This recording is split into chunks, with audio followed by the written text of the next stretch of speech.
Dalam sebuah wawancara, Patrick Kluivert bilang, misinya adalah membawa Indonesia lolos ke Piala Dunia 2026. Lalu bagaimana peluang timnas Indonesia lolos ke Piala Dunia di bawah kepelatihan Patrick Kluivert? Dan bagaimana juga pola permainan timnas di bawah kepelatihan Patrick Kluivert? Kita bahas bersama mantan pemain timnas Indonesia Ilham Jayakesuma dan analis sepak bola Indonesia Anton Sanjoyo. Selamat malam, Mas Ilham, Mas Joy. Malam. Malam, Assalamualaikum warahmatullahi wabarakatuh. Waalaikumsalam warahmatullahi. Saya ke Mas Ilham dulu. Saya mau tanya dari sisi POV sebagai mantan pemain juga yang pernah berlaga bersama timnas gitu ya. Kalau melihat gaya permainan pelatih-pelatih Belanda sebagai pemain, mantan pemain lah ya, di bawah Kluivert ini gayanya akan sama atau akan ada perubahan yang signifikan ke arah yang progresif atau justru akan berbeda nantinya? Bagaimana Mas Ilham? Ya, yang pasti sih saya rasa setiap pelatih mempunyai karakter masing-masing ya Mas. Okay. STY berbeda, Kluivert juga berbeda. Kembali lagi bagaimana mereka memberikan nanti taktikal, apalagi sekarang taktikal bermain sepak bola modern sekarang yang lagi musim-musim sekarang ya lagi booming ya 3-4-3 ya pasti nggak jauh dari seperti itu sih saya rasa. Jadi nggak begitu jauh karena yang saya lihat juga STY juga sudah hampir sama, nggak begitu jauh. Jadi cuman hanya saja filosofinya saja bagaimana nanti berjalan berbeda gitu. Ya, banyak kalangan yang bilang total football itu udah usang sekarang digunakan di sepak bola modern. Menurut Anda sendiri bagaimana, Mas Ilham? Ya saya rasa nggak diusang juga sih, ya? Masih banyak juga mungkin bukan dilupakan tapi diperbaikin.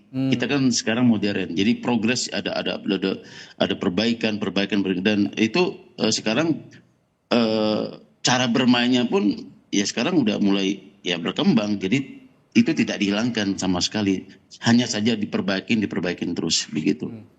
Oke. Baik, saya ke Bung Joy kalau begitu. Yang akan berbeda, ya kita bukannya membandingkan ya Bung Joy, tapi yang akan berbeda, terlihat berbeda ketika kepelatihan di bawah Sintayong dan Kluivert sendiri, menurut Bung Joy bagaimana?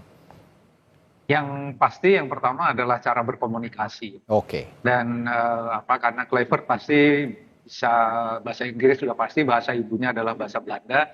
Sementara ada 16-17 pemain Indonesia senior sekarang itu bahasa ibunya bahasa Belanda. Jadi dari sisi komunikasi hampir pasti tidak ada masalah. Kalau kepada pemain yang non diaspora dia pakai bahasa Inggris dan pemain-pemain kita kan udah go abroad semua. Jadi ya pasti nggak ada masalah juga. Nah soal taktikal memang menurut saya akan ada perubahan tapi nggak signifikan lah. Karena kan polanya Sintayong ini kan pola yang sangat ofensif 3-4-2-1 atau 3-4-3. Dan itu kan memang diperkenalkan oleh Jose Mourinho udah lama sekali ketika dia pegang Chelsea. Sekarang banyak sekali tim di Eropa, bahkan tim-tim elit juga pakai 3 center back. Di Belanda pun ada beberapa tim pakai 3 center back. Nggak terlalu masalah juga. Problemnya adalah Kluivert ini dibesarkan oleh Ajax yang kental dengan total football. Memang total football ini sudah mix lah sekarang sama gaya sepak bola modern. Tapi inti dari total football adalah mereka membangun serangannya nggak secepat seperti yang diperagakan oleh timnya Sintayong.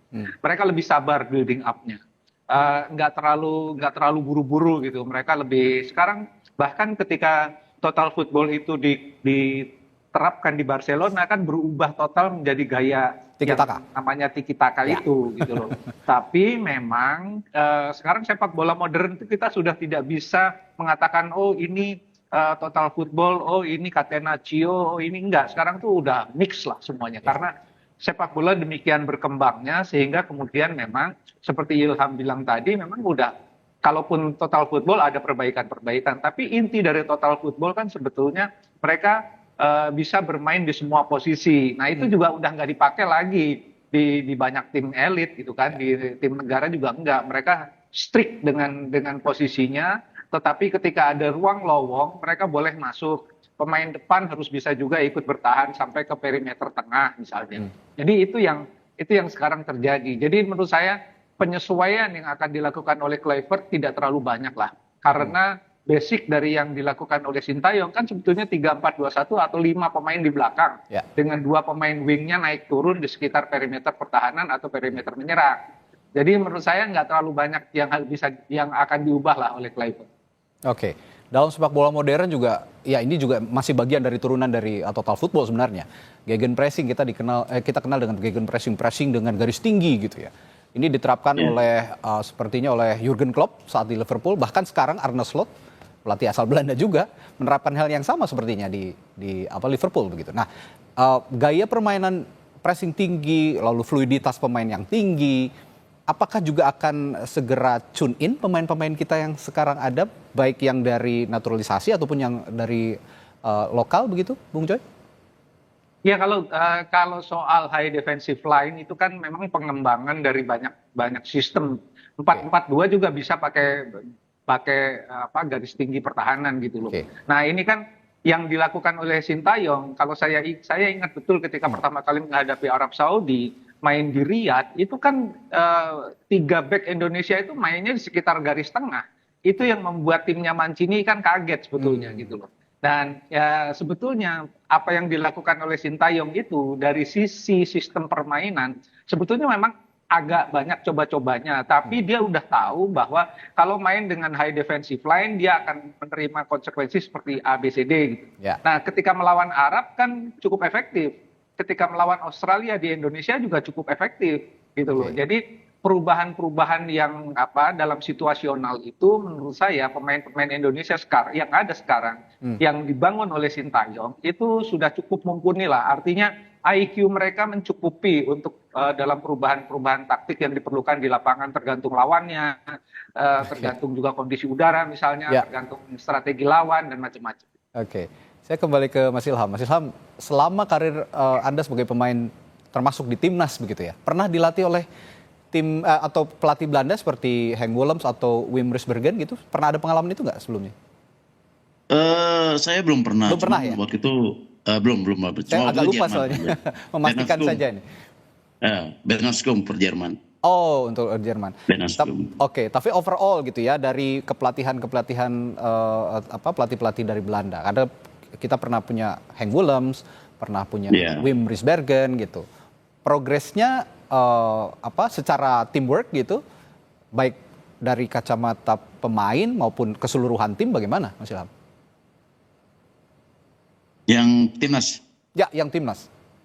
Ya, saya rasa ya tadi saya yang baru bicara sama Bung Jay tadi, ya untuk masalah nanti perbaikan, ya sekarang sepak bola kan berkembang. Jadi apapun itu mau 3-4-2-1, 3-4-3, 4-4-2 itu semua bertransportasi semua, fleksibel. Jadi sekarang itu tidak bagus seperti dulu zaman saya 3-5-2. Jadi mereka kadang-kadang berubah jadi 4-4-2, kadang 3-4-3. Jadi yang saya lihat di timnas kita ya tadi saya bilang STY sudah memberikan pola taktikal, berapa kali struktur yang dimainkan, high press juga sudah pernah dilakukan, ya kan, perubahannya juga dari segi mental, terutama juga fisik kita sudah mumpungin. Jadi saya rasa ya untuk Kluivert tidak terlalu banyak Baik, ya Mas Ilham. Saya yakin Anda juga kenal dengan rekan Anda juga nih, Coach Nova Arianto kan, yang kemarin juga masuk dalam staf kepelatihannya Sintayong. Nah, dalam pertanyaan saya adalah dalam proses transisi kepelatihan dari Sintayong ke Patrick Kluivert, menurut Anda peran Coach Nova apakah perlu dipertahankan atau selebihnya akan diserahkan kepada staf kepelatihan yang dipilih oleh Patrick Kluivert? Menurut Anda bagaimana? Kalau saya pribadi, saya sangat harus mempertahankan karena yang selama ini kan hampir 4 tahun Coach Nova ini kan selalu mengikuti STY, pengembangan usia muda. Saya rasa ya harus, tapi kembali lagi kan nanti ke juru taktik timnas pelatih sekarang. Tapi kalau saya pribadi harus dipertahankan karena 4 tahun dia ikut STY, dia sudah paham betul untuk usia-usia muda gitu. Pertanyaan saya sama untuk Bung Joy, bagaimana kira-kira untuk posisi Coach Nova ini, Bung Joy? Saya kira Nova itu menjadi penyambung antara pemain-pemain yang sudah ada sekarang dengan pelatih baru. Jadi dia mau tidak mau harus dipertahankan. Kan PSSI juga bilang akan ada 2 stafnya Patrick Kluivert dari pelatih lokal. Saya kira salah satunya mungkin ya logikanya ya pasti Nova Arianto lah. Karena kan yang tahu betul karakter si ABCD itu dari pemain lokal sampai pemain diaspora kan Nova gitu. Yang dia yang akan mengkomunikasikan itu kepada Patrick Kluivert. Ya, betapa sentralnya begitu ya peran Coach Nova di masa transisi ini. Dan saya nanti juga akan bertanya kepada narasumber saya, ada Mas Ilham dan Bung Joy, ada nama Denny Lansat dan Alex Pastoor di sisi Kluivert yang digadang-gadang ya akan menjadi asisten pelatih Patrick Kluivert. Dan katanya justru punya CV yang lebih mentereng dari Patrick Kluivert. Tadi saya bertanya kepada Bung Joy bahwa selain Kluivert ada digadang-gadang ada 2 nama lain yang akan menjadi asisten pelatih Patrick Kluivert. Ada nama Denny Lansat dan Alex Pastoor di sisi Kluivert. Nah, kira-kira peran mereka sebagai asisten pelatih apakah punya spesialisasi khusus yang akan diperankan oleh masing-masing asisten pelatih ataukah ada tujuan lain penunjukan 2 asisten pelatih ini, Bung Joy?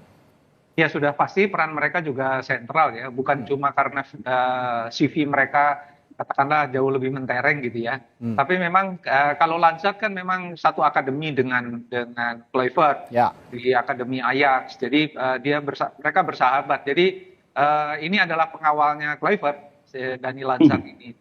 Pengawal dalam arti mungkin untuk diskusi-diskusi yang non teknis. Tapi kalau diskusi teknis, saya yakin dia dengan Pastoor karena memang Pastoor ini ahli strategi. Dia di Almer pun dia kan terkenal sebagai pelatih yang dalam tanda kutip jenius gitu ya. Nah kalau kita ingat peran 2 orang ini memang akan sangat krusial.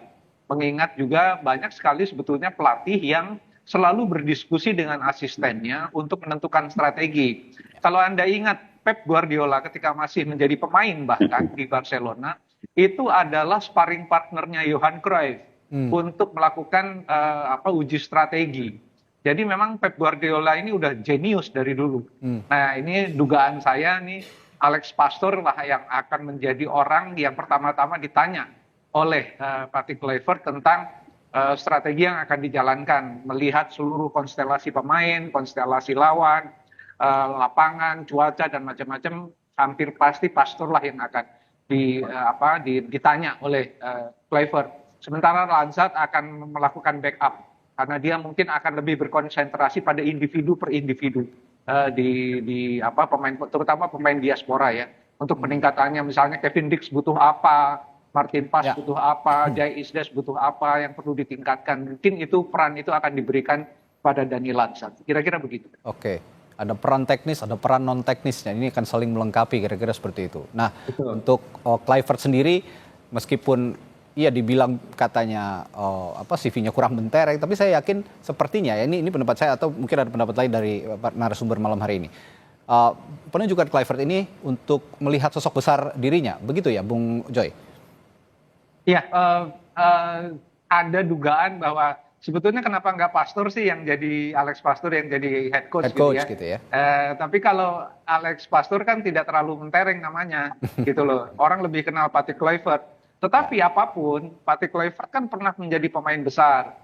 Nah, kalau CV-nya tidak terlalu mentereng, ya mungkin karena kesempatan aja gitu loh. Tapi sebagai pemain dan terutama kalau kita bicara lini depan, yang sekarang masih banyak sekali kekurangannya, paling lemah diantaranya timnya Sintayong, itu mungkin dia kan bisa memberikan masukan pribadi karena dia adalah seorang striker yang luar biasa gitu loh. Jadi menurut saya hal itu sangat lumrah lah. Baik. Di dalam sepak bola.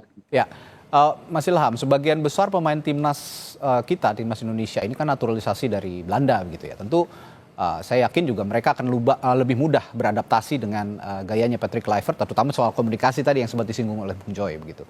Nah, tapi bagaimana dengan pemain lokal seperti ya Rizky Ridho, Pratama Arhan, Marcelino Ferdinand begitu yang sebenarnya cukup kental dengan gaya main Sintayong kalau saya lihat dari beberapa pertandingan mereka sangat bisa tune in dengan gaya permainan Sintayong. Nah di bawah Kluivert mereka akan seperti apa kira-kira?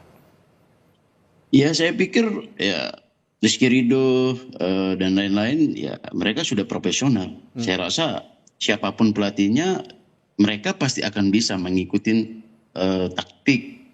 taktikal pelatih itu sendiri. Karena saya lihat Rizky Ridho, ya kembali lagi ya, bukan saja pintar dalam pengambil keputusan, ya kan? Ya. Dia juga bisa baca bola, dia juga bisa berkomunikasi dengan pemain seperti Jay dan lain-lainnya juga. Jadi saya rasa sih nggak jadi masalah. Ya. Jadi intinya mereka yang asli Indonesia atau katanya yang naturalisasi, mereka semua sudah blend in sebenarnya ya dari sejak tim ini sudah dibentuk. Bukan begitu ya, Bung Ilham? Ya, kalau tidak mereka tidak akan maju ke putaran ketiga. Tidak sejauh ini begitu ya melaju. Itu dia. Kalau begitu ngomong-ngomong soal melaju sejauh mana, di bawah Patrick Kluivert sepertinya banyak tekanan untuk yang sekarang publik menekan pokoknya mau nggak mau suka tidak suka harus masuk Piala Dunia. Nah kan sih bagaimana sejauh ini Bung Ilham? Ya kan pasti ada. Ya kenapa saya rasa kenapa ambil sekarang betul berani ambil? Ya dia percaya diri ya. Kembali lagi kita bisa lolos ketika pergantian ini dari STY ke Peter ini. Kalau dia nggak percaya diri ya mungkin nggak diambil gitu. Pertanyaan yang sama Bung Joy? Ya, harus saya ingatkan bahwa sejak awal kan ketika Indonesia dibagi masuk ke dalam grup ini tidak ada satu orang pun, bahkan di PSSI di seluruh Indonesia lah tidak ada satu orang pun yang berharap atau punya angan-angan Indonesia bisa langsung masuk ke Piala Dunia, nggak ada, gitu loh. Jadi kan targetnya bisa masuk putaran 4 dengan posisi 3 atau posisi 4 gitu loh. Meskipun kalau secara hitung-hitungannya kan masih kesempatan untuk langsung lolos juga ada.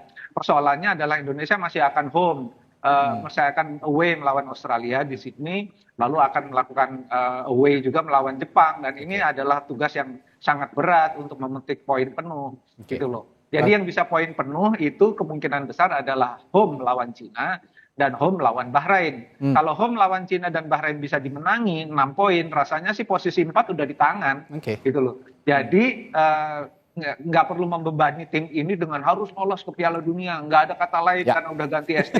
Menurut saya itu konyol lah, menurut saya gitu loh. Ya, yang penting sekarang menjaga kondusivitas tim agar tetap fokus begitu ya. Jadi jangan didistract oleh anasir-anasir yang bisa merusak konsentrasi, merusak fokus, kira-kira seperti itu. Bahwa sekarang ada pelatih baru, ya berikan kesempatan yang baik kepada Patrick Kluivert dan nanti staf kepelatihannya juga, sehingga pemain-pemain juga bisa percaya diri menjelang pertandingan penting, terutama yang home tadi yang dibilang oleh Bung Joy ya, melawan Cina dan juga melawan Bahrain di Indonesia. Baik, terima kasih analis sepak bola Bung Anton Sanjoyo dan mantan pemain tim nasional Indonesia Ilham Jaya Kusuma telah berbagi perspektifnya malam hari ini. Sehat selalu Bapak-bapak, sampai jumpa lagi. Sama-sama, terima kasih.